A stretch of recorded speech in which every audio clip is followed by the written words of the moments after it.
এখান থেকে রূপরেখা তৈরি করে ব্রিটিশদেরকে বিতাড়িত করার যে নকশা বানিয়েছিল সেটা সম্পূর্ণভাবে সাকসেস হয়েছিল। আজকে সময় এসেছে, চারিদিকে যে অস্থিরতা তৈরি করার চেষ্টা করছে, ধর্মে ধর্মে বিভাজন করার চেষ্টা করছে, জাতি জাতি বিভাজন করার চেষ্টা করছে, মানুষের হককে তারা লুণ্ঠন হচ্ছে, চাকরি চুরি করছে। তাই একদিকে চাকরি চুরির বিরুদ্ধে আমাদের যার চাকরি চুরি গিয়ে তাকে ধরে করার পার্লামেন্টে কথা বলে, যেমন চাকরি চুরির বিরুদ্ধে কথা বলে, সাথে মানুষের কথা বিপ্লব অভাব অবস্থা সেই পাড়ারে বন্ধ করে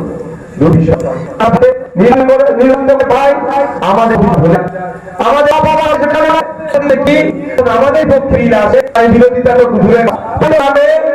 সরকার কলমে কথা করে অন্যান্য বিরুদ্ধে বিরোধীরা বিভিন্ন শাসকের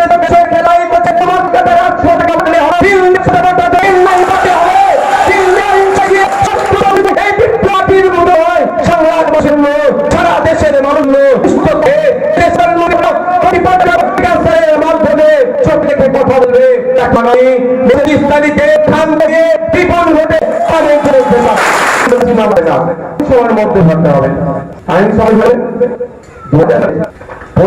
সারা ভারত পশ্চিমবঙ্গের লক্ষ সুশিক্ষিত যারা আছে শিক্ষায় শিক্ষা ছিল এই সব অনেকে মেধাবীতে যারা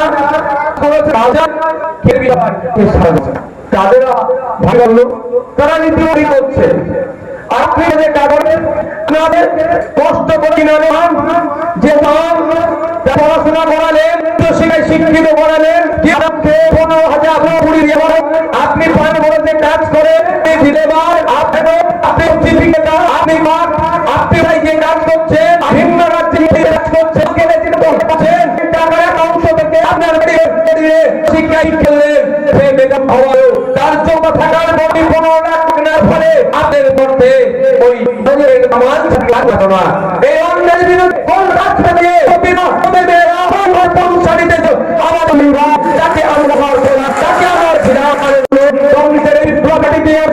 একদিকে চাপে গিয়েছে বিষয় আছে চাকরি চুরি গেছে এই সমস্ত সেই টুর্নামেন্ট করতে গিয়ে সবার মধ্যে আপনার ভবিষ্যৎ জন্য লড়াই কাকে পাঠানো যাবে চাকরি থেকে চাকরি চলেছে শুধু শিক্ষক করছে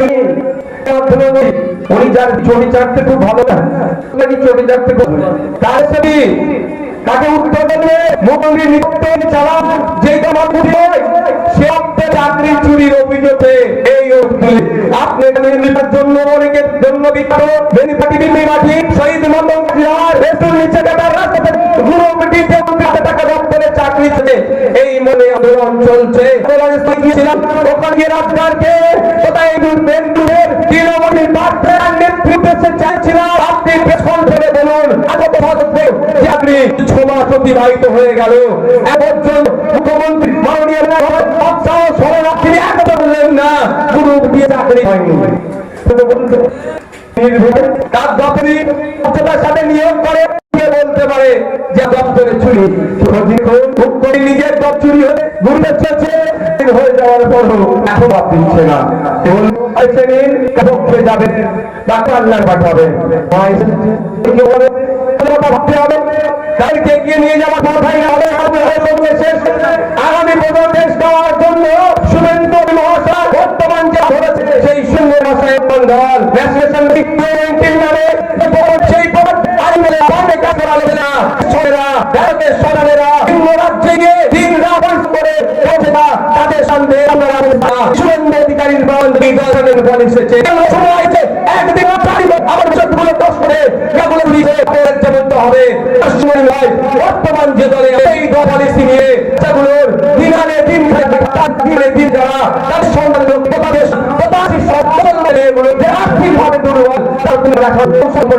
আমাদের নষ্টটা করতে শিক্ষা থেকে আদি সন্তানগুলোতে দূরে চলে নিয়ে আসছে